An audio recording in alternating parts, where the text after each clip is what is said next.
Aldrich. Coming, Mother.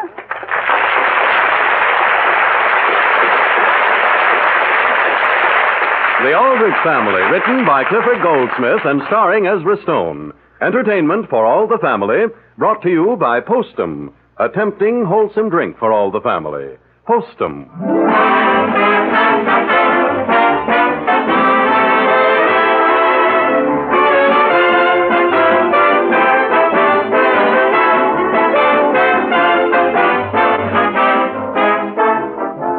Friends, welcome once again to a visit with the Aldrich family. And since this program is intended primarily for your amusement, we hope there's nothing to interfere with your sitting back and enjoying the fun. Of course, if something does interfere, if perhaps you're troubled by a touch of indigestion, we suggest that for the moment you be practical about it. Now, while you think of it, consider whether coffee may cause your indigestion, whether you wouldn't benefit by drinking Postum instead. You see, while coffee is popular with most people, and while many people can drink it without feeling distress, many others cannot. So by all means, if you think coffee upsets you, switch to Postum. For Postum contains no stimulants, nothing upsetting in any way. Just drink fragrant, flavorful Postum instead of coffee, and see if before long your indigestion hasn't gone. See if you don't feel lots more human again after you give Postum a fair trial.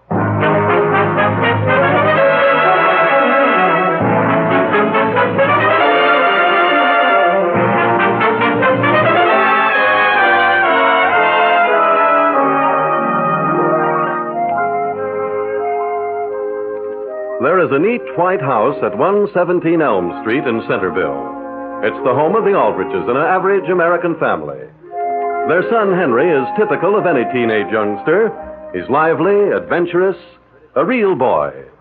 Tonight we find Henry in the living room with his mother and father. But why do you say that, dear? Because, Mother, because I don't want to get mixed up with anybody. But, Henry, simply writing a letter to a girl doesn't mean you're in love with her. It could be taken that way.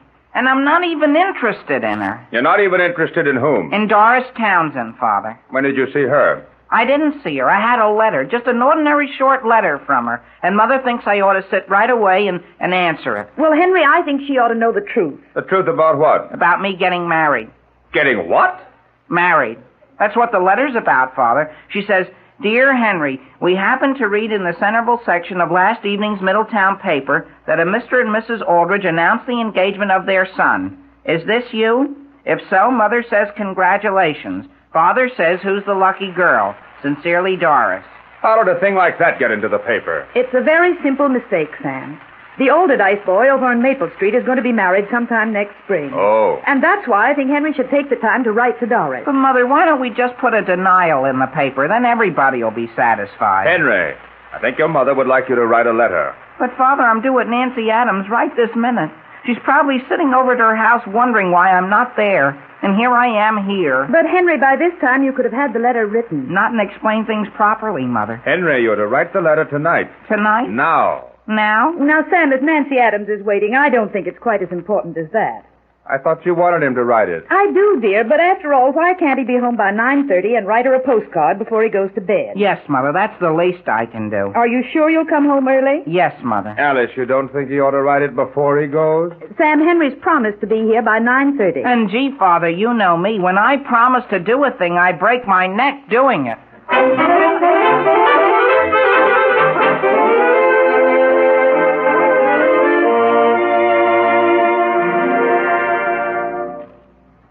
Really think so, Henry? Oh, sure, Nancy. You take any marriage. Gee, the average marriage, I think that when a person's... You know what I mean? Well, as a matter of fact, Henry... Well, I think they ought to have a diversity of interests. My, you've thought about this a lot, haven't you? It's just common sense. Suppose a man marries a girl and all they both like is the same thing.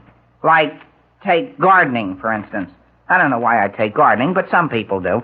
And they have one. I don't mean a little one, naturally. It's a big one. Lots of acres, like a ranch. Did you know they raise cotton in Arizona? Who does? The people in Arizona. The married people? I guess both kinds. Why do you ask? I just wondered whether you know anyone out there. No, I just may go to school out there. Really, Henry? I know a boy that goes to school there. In Arizona? Yes, I had a letter from him just day before yesterday. Is that right? Would you like to have me get it and read you some of it? No, I Don't believe I'd care to hear it. Well, I'm sure you'd be interested, Henry. He writes beautifully. Well, the way I look at it, Nancy, if a person gets the idea he has to go all the way to Arizona to go to school, I don't think they deserve to have any state. You know what I mean? No, I don't. Well, you take a school. Suppose you're not crazy about it. It's not the fault of the government of the state, is it? No. Well, there you are. Your father's a taxpayer, isn't he? Yes. I never thought of it that way, Henry. Just a second while I answer the phone. Have you ever tasted Peppermint Crunch ice cream? No, I haven't. Why? They served it in the school cafeteria today. It was pretty good. Hello? Nancy, this is Homer. Is Henry there? Yes? Tell him I've got to speak to him. Henry! Is that my mother? It's Homer. He wants to speak to you. Oh, gee whiz, I can't even go visiting without his bothering me. Hello? Now listen, Homer. Henry, I'm in a terrible predicament. What's the matter? I'm over at your house and I want some help on our Latin assignment. Well, I can't come home just for that, Homer. But, Henry, I have to have it. My father says I've been fiddling around too much in Latin. But gee whiz, I don't have to be home until 9:30, and even then I'm going to be very busy writing a postcard. All right, Henry, all right. If you want to put Nancy Adams in your correspondence ahead of my homework, all right. You mean you're going home again? No, I'll wait. But your father says to be here not a second later than 9:30. Well, gee, I'll be there. I've got plenty of time. So long. Henry, you through? Sure. I just ran up to get some of Dick's letters. Whose? Dick's. You're so interested in Arizona, I thought you'd like to have me read some parts of them. Did he write all the letters in that bundle? My goodness, he's been writing ever since last Christmas when I met him. Oh. I don't think he's missed a week since then. Here's one about Arizona's irrigation ditches. To you? Yes. Very interesting. He says, "My dear Nancy, did I see a ditch today? It began miles in back of me and came up to me and then went as far as the eye of man could reach. When one realizes that all of this was dug with human hands, it makes one proud to be a member of this human race of ours. After that, we went dancing, and I certainly wished you were there." They danced in the ditch? No, that was afterwards. And then he goes on to say... What? Oh, my goodness, I can't read you that. Oh. Oh, here's one. "Well, well, Nancy, here I am writing again." Didn't you scream, Henry? You'd certainly die if you ever met him. Yeah. He's got a nice sense of humor. "Your letter came this morning, and I have read it at least... No sense in reading that. Now, let's see. I have your picture on my bureau... No. Oh, here's something interesting. Here's something wonderful. Yesterday, a crowd of us saw the Grand Canyon. Boy, is that something. Is he only interested in ditches? He's interested in everything, Henry. I'd let you read it yourself, only there's some rather personal things in it. Naturally. Of course. Is that clock on the mantel right? Yes, I think so. Well, gee, I didn't realize it was nearly 8:35. You mean you have to go? I'll say I have. Why so early? Well, I've got to help Homer with his Latin, and then I've got to write a long letter. Oh. Boy, am I ashamed of myself. I bet there are at least 4 letters from this person. I haven't even started to answer. Well, I'm certainly glad you came over. The person, will be wondering what's been keeping me. Does she live very far away, Henry? No, just in Middletown. But her family's thinking of moving to California, and then, of course, my letters will have to be longer. Well, I'm awfully sorry you have to go. Good night, Nancy. And I just want to tell you how much I enjoyed hearing your correspondence.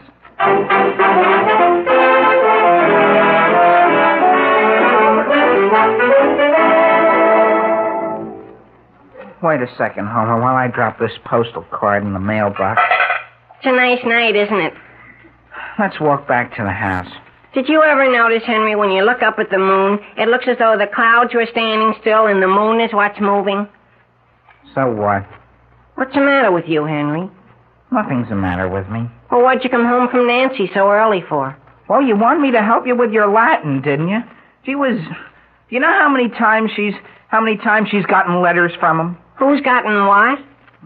Every week, Homer. Every week since last Christmas. All he talks about is ditches. Who? And in the meanwhile, she goes around leading other people on. Into ditches? Anybody think that just because somebody you happen to know casually is going to school where you aren't going to school, then, gee whiz, he's pretty wonderful. Who is? Who cares how deep the Grand Canyon is, do you? I ask you. I'm going home. Well, go ahead. And not only that, Homer, Nancy's been writing to this guy just as often as he's been writing to her. Oh. Well, do you know what you ought to do, Henry? Why should I do anything? You ought to show her, though. All you have to do is write a letter to some other girl and leave it lying around where Nancy will see it. You're crazy. You talk as though I cared, Homer. But she'll eat right out of your hand, Henry. My own sister used to do it. She did? Sure, every week. Did it get results? Well, she's married, isn't she? Married? Just from that? Well, you don't have to let it go that far if you don't want to. The only trouble is I don't know of any other girl I'd want to write to. You don't have to. You aren't going to mail it. You're just going to write it and let Nancy see it. Now, how about this girl you just mailed the postcard to? Doris Townsend? Oh, gee whiz, Homer, I could hardly get up enough interest to write that much to her. Well, I'll tell you what to say. I remember my sister's letters. Only when you write it, Henry, do it on your father's typewriter. Don't write it in your own handwriting. Why not? Because it isn't romantic enough. Okay, and I'll type it on some blue paper.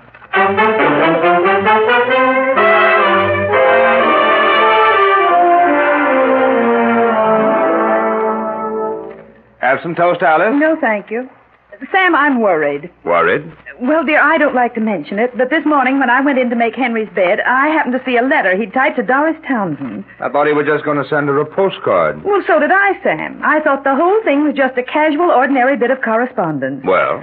Well, Sam, I shouldn't have looked at it, but I couldn't help noticing that the letter began, "My darling Doris." What's that? That's what it said, Sam. I saw it with my own eyes. What else did he say? Well, naturally, dear, I didn't read any more. Why not? Well, because it was a personal letter. But it was your duty as a mother to read it. Well, if you must know, I did read the first sentence. But that's all. What did it say? Your letters have been coming through regularly, and you will never know how they have changed my entire life. You mean that letter she wrote him wasn't the first one? No, dear. Apparently that's why Doris Townsend was so concerned. She was afraid Henry really was engaged. You mean you think it's reached that point? I know it has. The only thing is, why did he insist last night that he didn't want to write to her? Well, that's obvious, Alice. He was trying to cover up that... Cover up? Cover up what? I don't know. Well, Sam, I think it's time we did something.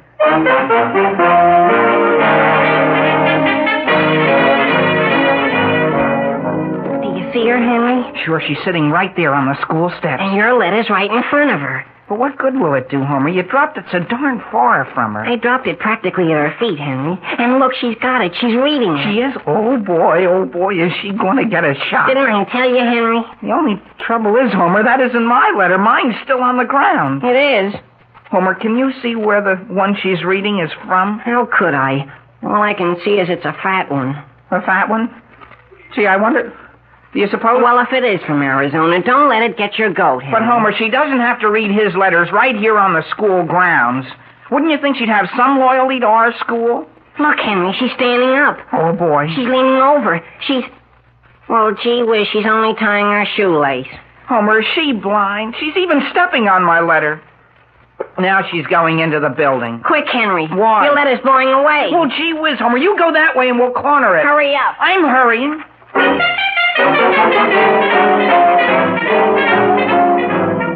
Where is she, Homer? She's right there in the corridor talking to Eleanor Wentworth. Do you think she saw you when you slipped my letter into her coat pocket? How could she? I was talking too fast. Well, she certainly can't miss this one. And I think it's better than the letter that blew away yesterday. Look, Nancy's walking away. Well, she puts her hand in her pocket. All my troubles will be over. The only thing is, Homer... What? Isn't that my letter sticking out of Eleanor's pocket? Where? Listen, Homer, did you put that in the wrong pocket or the wrong coat? I didn't know they were standing that close together. I saw a pocket and I dropped it in. Well, we've got to get that away from Eleanor. I can get it away from her, Henry. We'll just catch up with her, and as we pass, we'll both gently bump into her and I'll grab. Okay, Homer, but don't trip her. Quiet, Henry. Do you want her to hear us? I'm not talking too loud, Homer. Come on now. We'll give her the brush off. Well, gee whiz. Hello, Eleanor. Hi, Eleanor. Oh, gee whiz. Homer Brown, did you hurt yourself? Homer. Oh, I'm awfully sorry if I turned like that. I'm going into the girls' coat room here. I know, but Eleanor... Let me pick up my books, Henry. But Eleanor, wait. Henry, don't follow her in there. You'll be expelled.